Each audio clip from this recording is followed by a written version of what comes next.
working with some, you have to have good staff. That's really key. You've got to have a staff who says, all right, we're going to do a new behavior contract every 8 hours. But and I know it's painful, but you got to have people who can do it. Otherwise, the client is going to act out, relapse, whatever you want to call it, and we're going to lose him or her. Only because one of us couldn't manage a second behavior contract. Hell, you know what? Write 3 a day. And just whip them out each time the shift changes. My point being that in DBT, recovery goals tend to be time limited, okay? And again, it goes right back to the capacity of the client, right? The aspects of DBT, mindfulness, okay, interpersonal regulation, relations, emotional regulation, and distress tolerance. I know we're kind of running on time, but I do want to go through them. Mindfulness is not yoga, and it's not meditation. Mindfulness is not closing your eyes and listening to pleasant music. Mindfulness is actually, what you typically do is you have them focus on a spot. It could be a picture, it could be a light, and you want them alert. You want them aware of the emotion, the feeling inside. And you can guide it. You can say, okay, take 30 seconds. What are you feeling? All right? I hate this. Are you feeling anger? Stay with it. What you're doing is you're teaching people how to tolerate an otherwise challenging emotion that they would run away from. Okay? All right, so you're really teaching, and it works. It really works. If you're interested in it, we could do a whole mindfulness thing. Is anybody using mindfulness on a kind of a regular basis?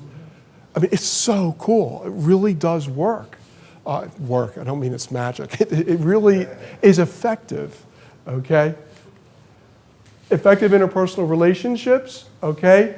This is very social learning theory. If somebody's coming in and they don't know how to do interpersonal relations, you're actually teaching. You're actually teaching them. We take for granted from our perspective that they know how to interact. Well, one of the things, I don't know if you work with addicts, and is if you're in a facility and you're sharing a restroom, when they're in the hallway going and you're going, look at them in the eye. Hey, how you doing? And look to see if you can grab an eye. Many of them will just look the other way, or they don't say hello. It's social skills that we think everybody knows how to do. So we're really going to be teaching very basic stuff on how to engage the world successfully. Now, I think to myself, we have a lot of opportunities. We want to hire volunteers, and I want to say to these guys, we could hook you up, but damn, man, say hello.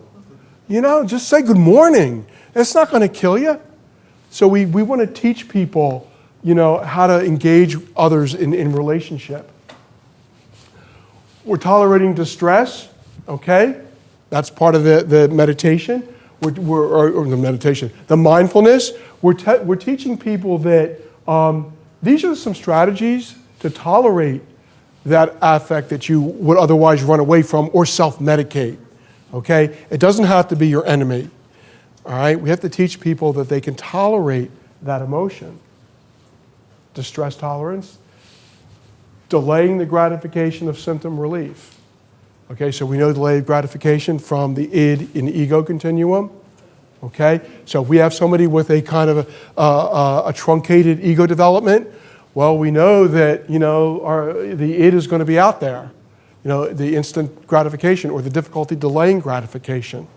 And delaying gratification can be as simple as sitting in your therapy for an hour or 45 minutes before they go do something else. It doesn't necessarily have to mean that they're going to engage in maladaptive behavior.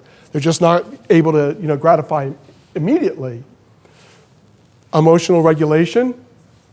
This is actually really cool. You can do this with paper and pencil, where you create the scenario for them, and there's these things they call chain events. Okay, what will happen first? What will happen second? What will happen third? How will you feel during each one of these little chain events? Okay? If you leave my office, what will you do next? Then what will you do? Then what will you do? It's kind of laborious, but you got to remember a lot of these patients have never been taught or trained or educated on how to navigate life. We're really teaching them pretty much how to walk all over again.